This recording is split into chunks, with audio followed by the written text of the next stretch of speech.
Já podemos sentir a presença do Espírito Santo. E eu tenho uma alegria imensa receber o casal Joaquim Miranda, sua esposa. A Bíblia fala que nós somos as cartas vivas, né? Não é por muito falar, mas pelas atitudes. E quando eu era pré-adolescente, muitas vezes eu fui na casa do Carlos e tinha aquele culto familiar. E vi o promotor Joaquim falando sobre família, falando sobre casamento, falando sobre filho. E eu ali com 12 anos, 13, meu coração foi alimentando pela palavra. E eu pensei, eu quero ter um casamento igual ao dele. E hoje eu tenho um casamento abençoado, 12 anos de casado. E é uma honra receber o casal em nome de Jesus.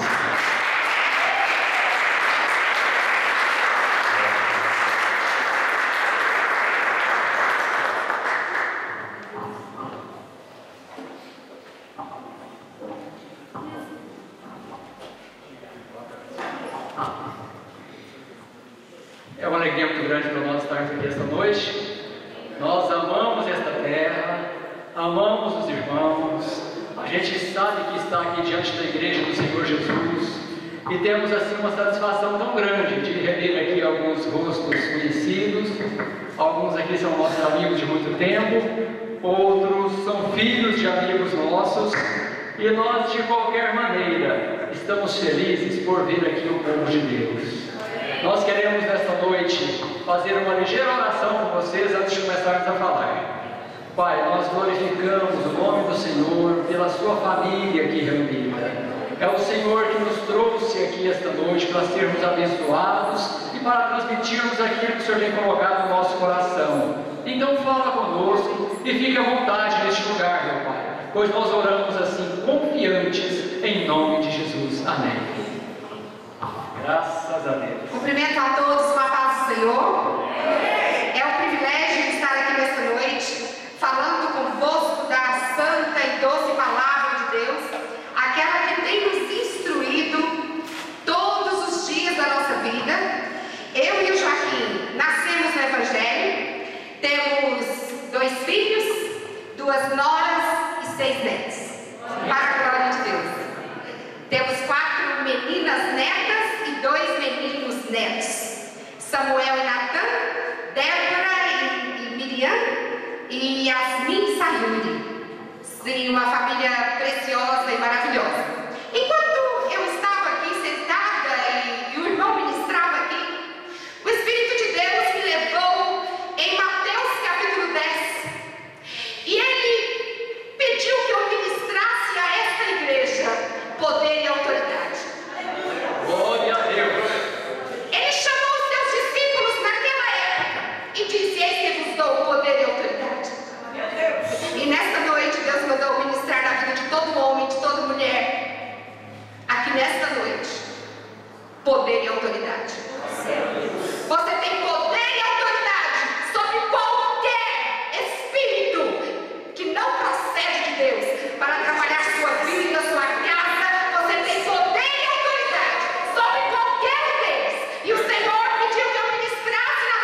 queridos, quando nós lemos a palavra de Deus num salmo como esse, nós ficamos imaginando o plano de Deus para as famílias. É felicidade, feliz serás e tudo te irá bem. O plano de Deus para as famílias é que haja paz nos lares, que o lar seja um recanto de felicidade, onde a gente possa chegar e dizer: que doce estar na minha casa, que bom estar com a pessoa com quem eu casei, que bom estar com meus filhos, e que bom estar com meus pais, que bom estar com meus avós.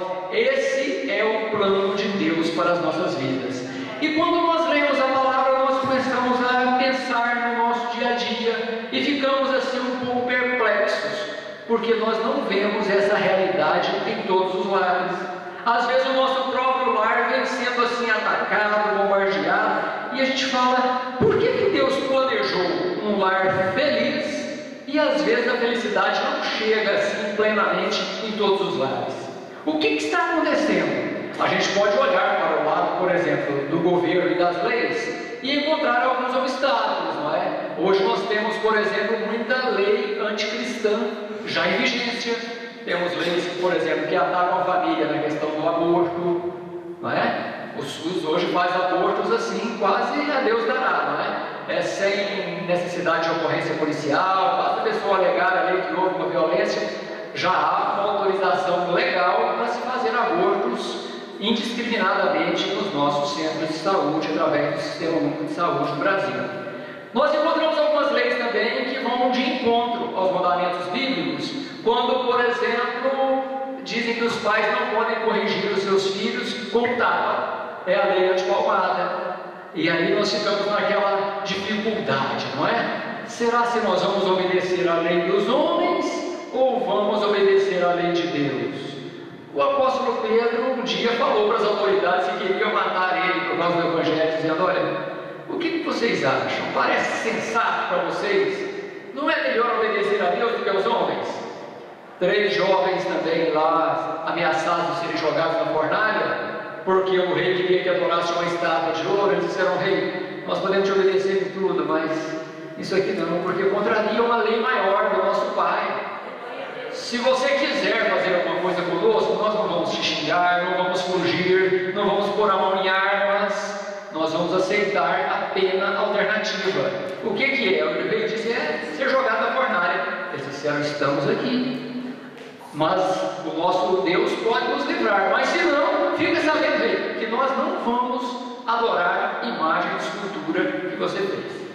E sabemos já o final dessa história, né? Deus livrou aqueles jovens que confiaram nele. Nós encontramos hoje algumas ameaças para a família, e às vezes essas ameaças são assim externas, como eu dizia, das leis. Tem uma outra lei aí da questão da homoafetividade, não é?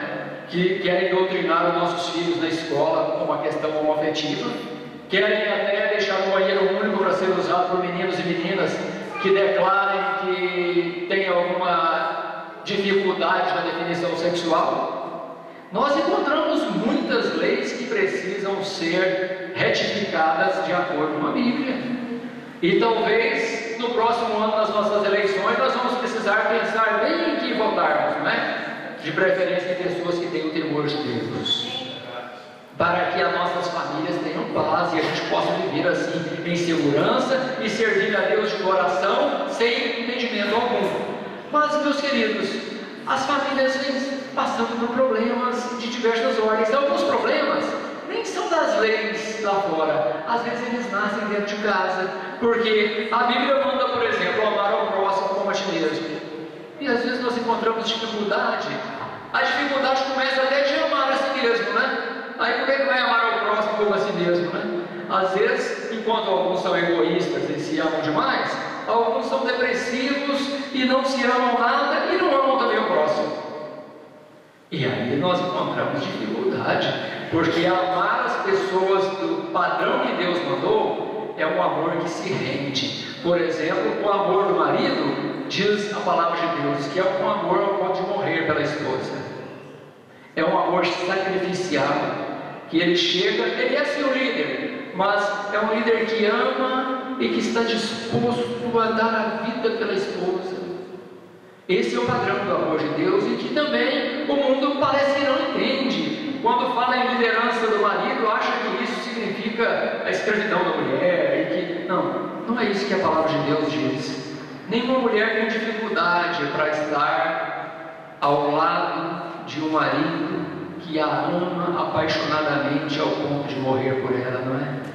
Bem, mas a palavra de Deus fala também que nós precisamos de buscar a felicidade, viver em harmonia. O apóstolo Pedro chegou a falar em 1 Pedro 3,7 que se nós não tivermos a compreensão de entender um ao outro e viver em amor, as nossas orações são impedidas.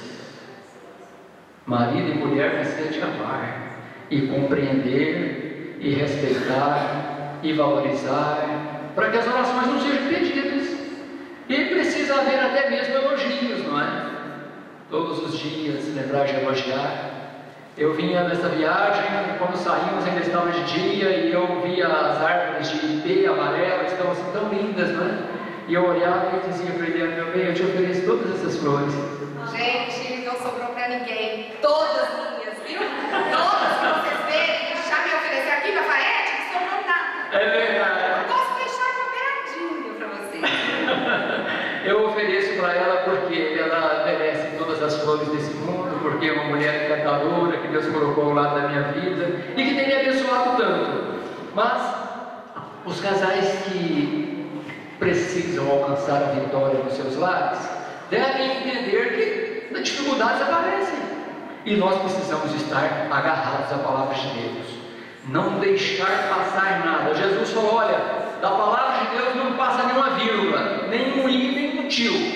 Ele disse: eu vim para cumprir a lei. Então não passa nada. Por isso nós precisamos de primeiro ler a Bíblia, entender a Bíblia, memorizar a Bíblia, falar dela o tempo todo, porque ela é a nossa regra de fé e de prática. Se nós não lemos a palavra de Deus, como é que nós vamos conhecer a vontade de Deus? Nós precisamos ler a Bíblia e ler todos os dias, ler de manhã, ler à noite, ler em oração, em santificação, buscando a Deus, para nós entendermos a palavra de Deus e praticarmos ela no dia a dia. Eu acho tão lindo, o Joaquim, ele nunca dorme sem ler a palavra e nunca levanta sem ler a palavra. E o crente que serve a Deus pelo que sente, ele cai. A gente não serve a Deus pelo que sente. Eu não estou sentindo Deus. Eu leio a palavra e não estou entendendo. O que está faltando? Orar e ler. A gente não lê a Bíblia como lê um livro qualquer. Precisamos ler a Bíblia com oração. Espírito Santo, revela a mim a tua palavra. E eu me lembro de um dia que eu estava lendo a palavra com oração. E eu queria que no meu casamento tivesse melhoras. E eu achei que o Joaquim tinha que melhorar. E eu orando e lendo a palavra. Quando eu cheguei ali lendo o Sermão da Montanha, quando eu chego no capítulo 7, versículo 12, abre a Bíblia aí. Mateus, capítulo 7, versículo 12, é a lei áurea da Bíblia. Estava escrito assim: aquilo que quereis que os outros vos façam, façai primeiro. O verso, as letrinhas fez tudo assim, ó. E o Espírito Santo já me deu toda a revelação na minha mente. E eu falei com Deus: como que eu vou fazer isso? Pai amado, ele é muito sério, é difícil. E o Espírito Santo, que é mestre, o Espírito Santo mora dentro de você. Aleluia! Ele mora dentro de você. E o Espírito Santo me instruiu como eu deveria fazer para que eu tivesse o meu marido mais próximo de mim. E no outro dia, o meu esposo falava comigo, ligava de 5 em 5 minutos: meu bem, não muda não, você está tão maravilhosa assim. Glória a Deus! E ela não mudou, viu? E ela não mudou. Ela está cada dia mais preciosa, mais valorosa, mais amada. E eu louvo tanto a Deus porque ela me ajuda tanto. Glória a Deus. O sucesso que eu tenho alcançado nessa vida, quando eu olho assim, a posição, o trabalho, o emprego que nós conquistamos, não é? Eu vejo que Deus tem sempre revelado a ela primeiro. Deus fala com ela em profecia, ela está buscando a Deus e Deus vai direcionando e vai dando para nós o caminho melhor para seguir. Nós dois viemos de lares muito pobres, com muita dificuldade, e o meu lar tinha uma desarmonia de toda ordem. Mas, olha, eu vou lhes dizer, Deus tem nos premiado com bênçãos de toda ordem, bênçãos espirituais, bênçãos materiais, bênçãos financeiras.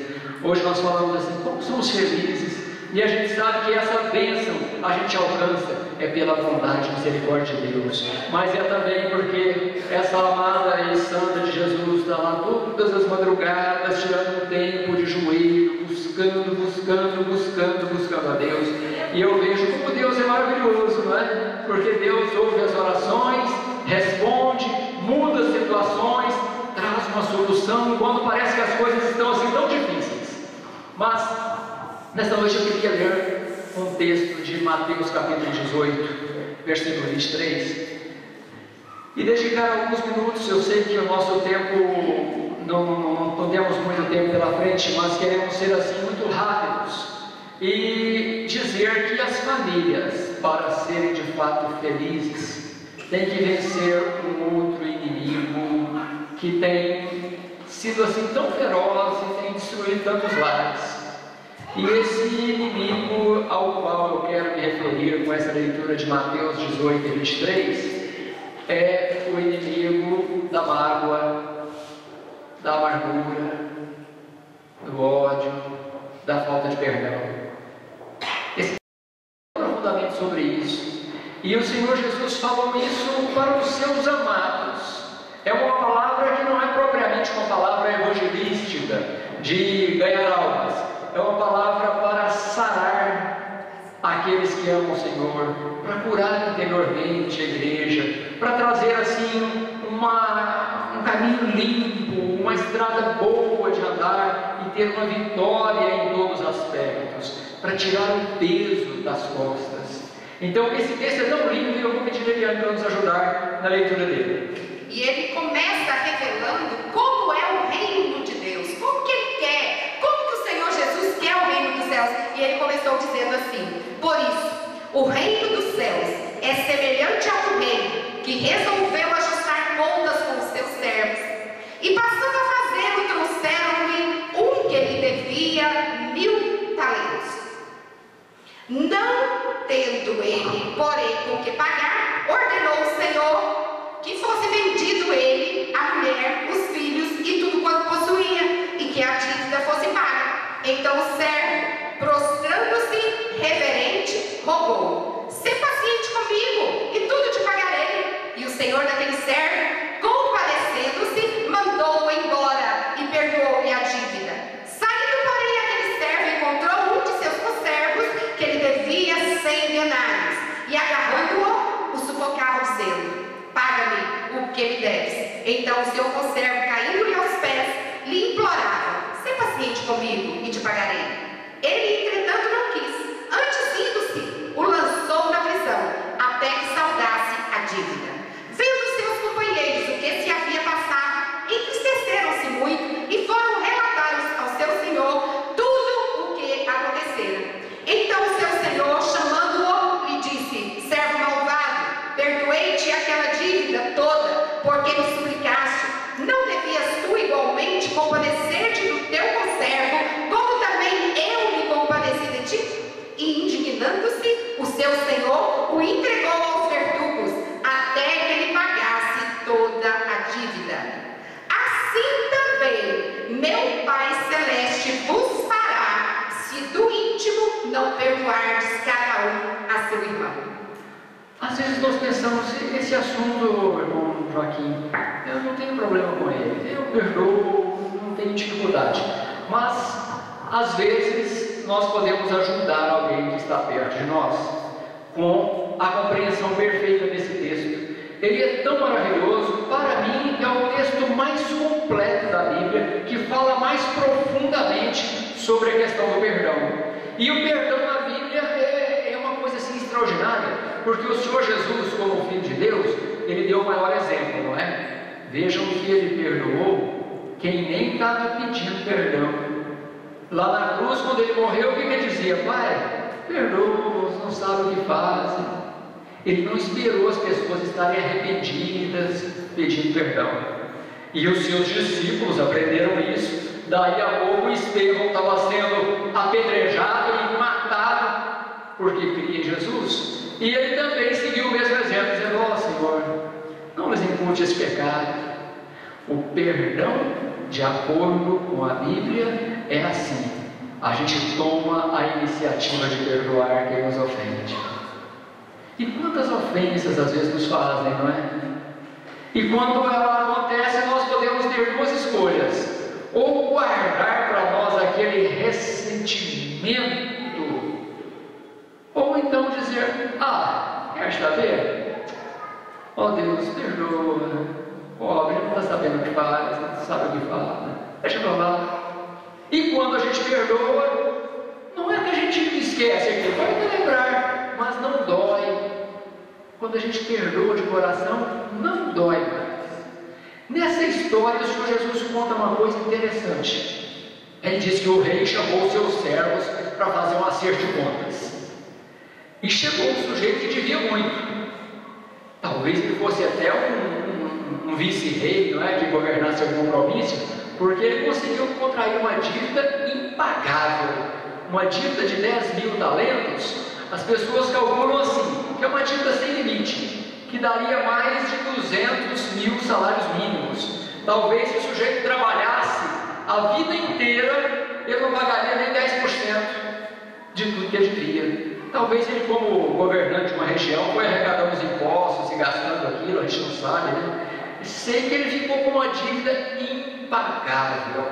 E como a lei permitia vender a pessoa como escravo para arrecadar algum dinheiro para pagar a conta, o rei cogitou de fazer isso. Disse: olha, você não tem como me pagar, então vou vender você, a mulher e os meninos para arrecadar alguma coisa, vocês vão ser escravos num canto qualquer.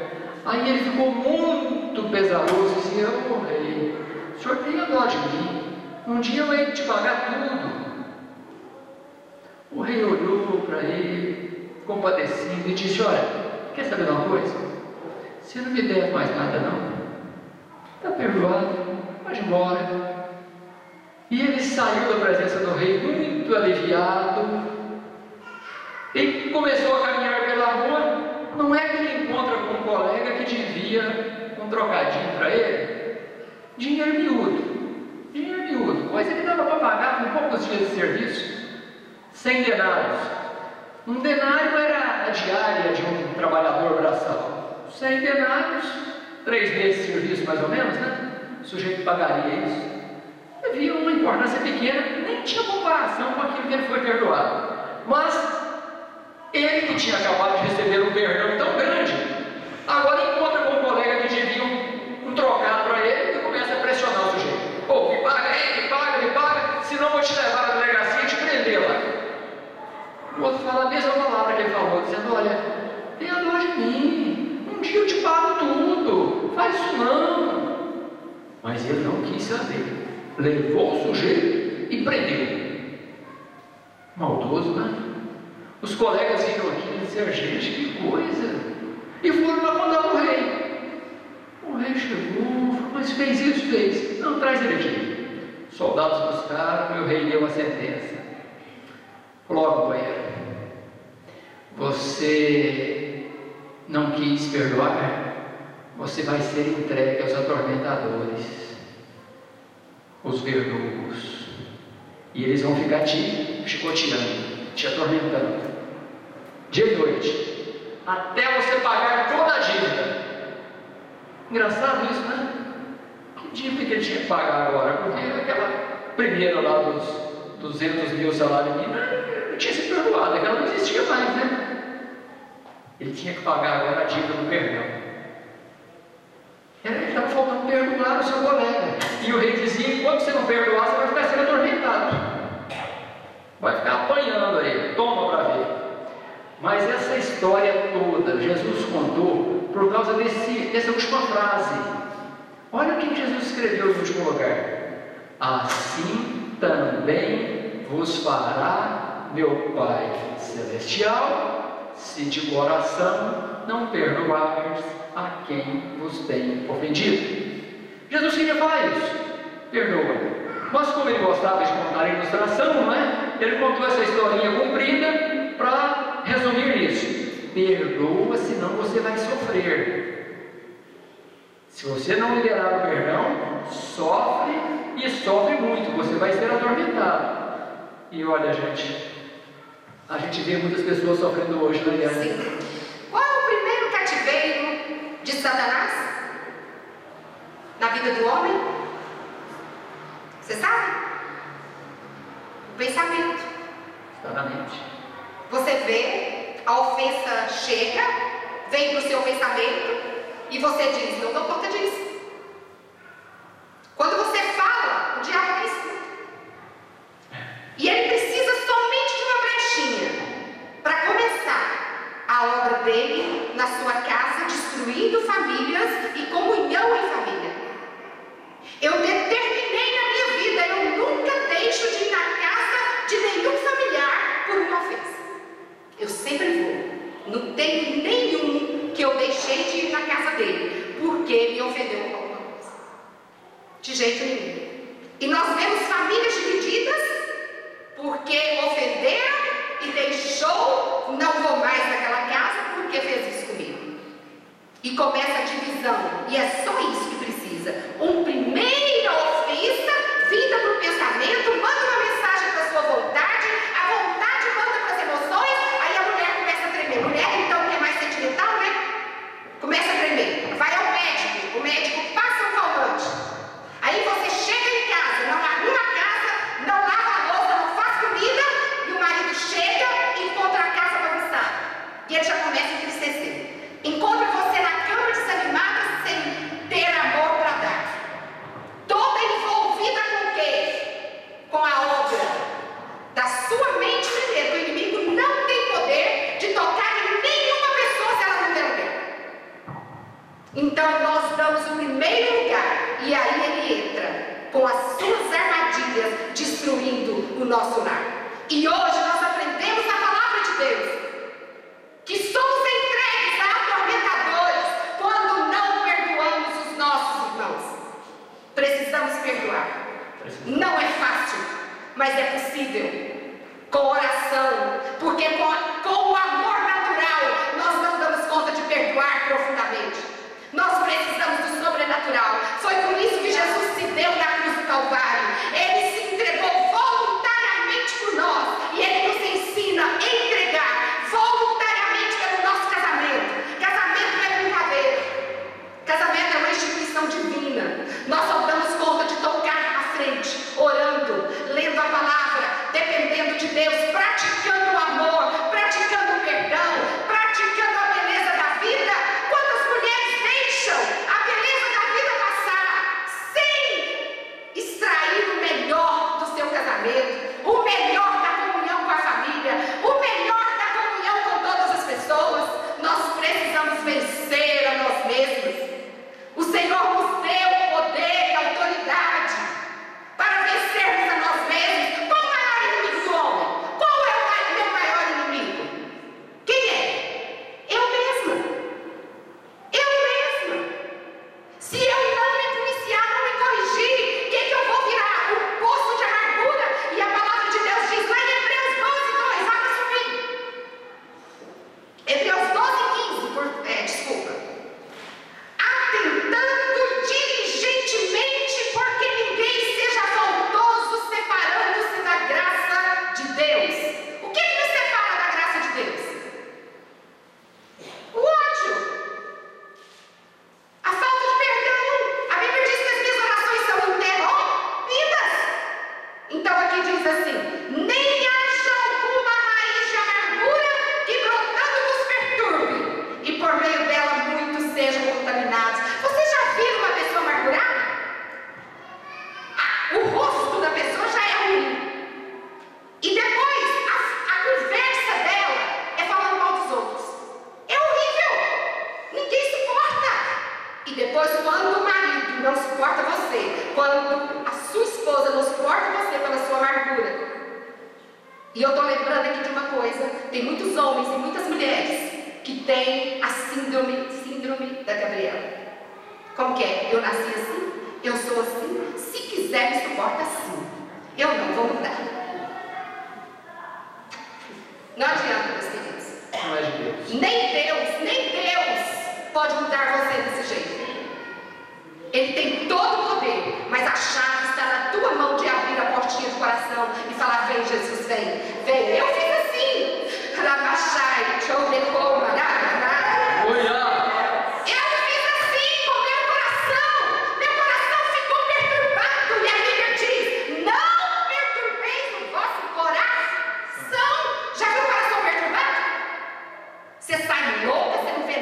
trânsito, você vai dirigir, bate carro, cria confusão, né? A pessoa perturbada na casa quebra as coisas, dá uma resposta, a casa fica suja. Já viu que ela trabalha, a casa está tudo fora do lugar. Por quê? Coração perturbado. E o Senhor nos diz: não se perturbe o vosso coração. Tem que fazer o quê? Crede em Deus, crede também em mim. Na casa de meu Pai há muitas moradas. Aleluia! Há poder no nome de Jesus, irmãos. Há poder. Ele nos ajuda a construir a mulher que ora, a mulher que entrega as suas limitações na mão de Deus. Um homem, Joaquim, gente. Joaquim é um homem de oração, um homem de leitura da palavra. Por isso nós chegamos até aqui. Vamos fazer 35 anos de casados.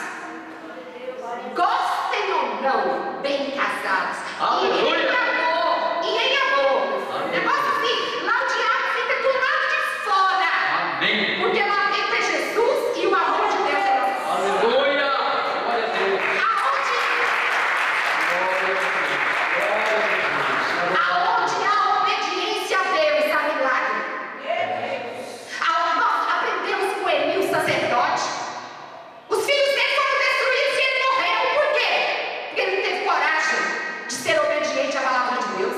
A família de Samuel recebeu a bênção sacerdotal porque obedeceu a Deus. Era um casal que orava, um casal que obedecia. Os filhos obedeceram, todos eles seguiram em frente. Nós precisamos obedecer. Qual o maior pecado da família? Não ler a Bíblia e não orar. Não devotar a Deus a devida honra. Quando não honramos a Deus no nosso lar, Jesus fica de fora. Mesmo que você fale de boca, mas se você não pratica a oração, a leitura da palavra, a devoção a Deus, Ele não vai estar na tua história contando os feitos dele na tua vida. Mas lá no Salmo 145 diz que o Senhor, de geração em geração, quer me conter as maravilhas que Ele fez e quer fazer. Aleluia! Aleluia! Nós aprendemos com o povo de Israel. O povo de Israel tem história. Jesus abriu o mar vermelho. Deus fez obras profundas. E na nossa casa, Deus abre o mar vermelho. Deus quer abrir o mar da tua casa, da tua vida. Mas Ele quer que abra o coração para Ele entrar e fazer a obra. Aleluia! Aleluia. Glória a Nessa Deus! hora, meus amados, nós já estamos assim partindo para o encerramento. Eu queria te convidar para pensar, para fazer uma análise interior, Glória a Deus. para aprender a você foi alcançado por essa palavra essa noite. A palavra diz que quem não perdoa sofre atormentações. Se você sente que tem lá no coração alguma coisa antiga que você não estava nem lembrando, mas que o Espírito Santo coloca na sua mente agora, é hora de você dizer: Jesus, eu perdoo. Aleluia! Aquela pessoa que mais me ofendeu, eu quero liberar hoje. Eu não quero voltar para minha casa com esse peso que eu estou carregando há tanto tempo. Glória a Deus! Seja o pai, seja a mãe, seja um irmão, um tio, um vizinho, um amigo, um desconhecido. Mas quando nós somos ofendidos e não liberamos perdão, nós ficamos como esta palavra do Senhor nessa noite, sendo atormentados. E aí nós temos dificuldade com nossas orações que são interrompidas. Nós sofremos às vezes coisas inexplicáveis. Nós temos visto tanta gente com umas enfermidades que não tem explicação, umas dor de cabeça que não sara, umas gastrite, umas coisas, e às vezes isso é como que psicossomático, isso está vindo de uma doença da alma, isso está vindo de um problema mais profundo. Eu sei que não são todas as dores de cabeça e todas as gastrites, mas algumas são. As pessoas têm problemas de saúde física decorrente de uma deficiência de ordem espiritual, porque lá no fundo está alimentando aquele ódio, aquele rancor, aquela amargura, e hoje o Senhor te convida para você abrir o coração e deixar esse fardo pesado para lá e dizer: olha, de mim mesmo não tenho forças, mas em nome de Jesus, hoje, contando com a graça que vem dele, eu não consigo nem entender bem como é isso, mas com a força que vem de Deus, eu perdoo. A pessoa não precisa estar nem perto, pode até já ter morrido, mas você às vezes está carregando esse fardo, esse peso, esse amargor no coração. E hoje o Senhor convida você para ficar livre disso, para você deixar isso nos pés da cruz e dizer: Jesus, eu deixo com o Senhor esse assunto, tá? Eu não quero preocupar com isso mais não. Eu quero de coração abrir mão de qualquer reivindicação. Eu não quero mais carregar aquela listinha ali para falar. Não, eu quero deixar isso de um lado. Isso não vai ser mais o assunto da minha vida. O assunto da minha vida vai ser outro a partir de hoje. Jesus disse que a boca fala do que o coração está cheio, não é? Então, quando você chega perto de uma pessoa e ele sabe falar só sobre a ofensa, é sinal que o coração está cheio daquele ódio, daquele problema que ele está ainda remoendo. Mas quando nós mudamos o nosso disco, não é? Quando nós mudamos o nosso tema, quando nós mudamos o nosso assunto, então nós conseguimos ter uma palavra boa, conseguimos falar da palavra de Deus, das coisas que edificam, conseguimos adorar a Deus. Então, nesta noite nós finalizamos assim, vamos pedir aqui a autorização do pastor para fazer uma oração com a igreja e pedir a bênção do Senhor para cada um nesta noite, para que Deus dê graça para você de coração liberar o perdão para as pessoas que por acaso tenham te ofendido. Às vezes você tem isso de forma inconsciente, mas você pode hoje sair daqui com um grande alívio no seu coração. Vamos ficar de pé?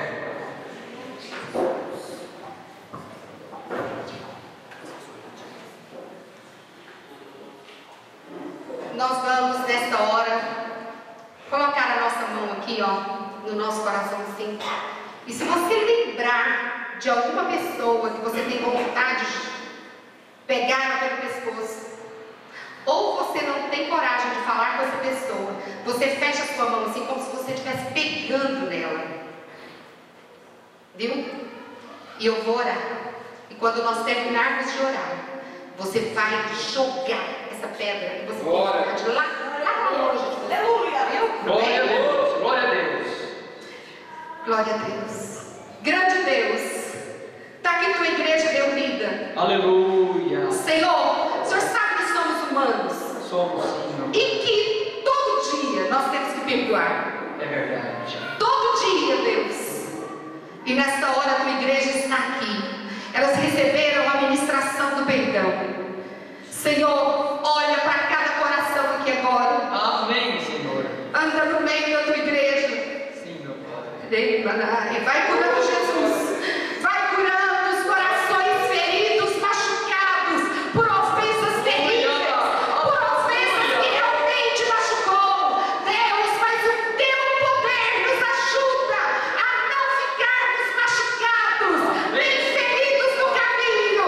Oh Deus, faça agora o teu bálsamo de cura no coração da igreja. Eu ministro cura no poder do nome de Jesus. Eu ministro, Senhor, força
Glória a Deus. Que palavra tremenda, né? Que bênção. Tomara que todas as igrejas do Brasil ouçam mais sobre perdão, né? Como que o Brasil está precisando do verdadeiro arrependimento, né? Começa dentro do lar. Tem um ditado que fala assim: um lar forte é uma família forte. Uma nação forte tem que ter uma família forte. Se o Brasil está nessa situação é porque os lares estão destruídos com a falta de perdão. Eu quero chamar a Camila, vai estar louvando, e você vai vir com toda a sua família. Amém? Eu vou convidar a minha esposa que está ali atrás, com a Júlia, com a Giovana. Amém? Glória a Deus. Vem cá, Júlia. Você pode vir para o altar toda a família. Pode vir. Pode vir. E o Joaquim Miranda e a sua esposa, eles vão estar orando pela sua família. Vai estar ministrando uma bênção. Eles vão ungir as suas mãos.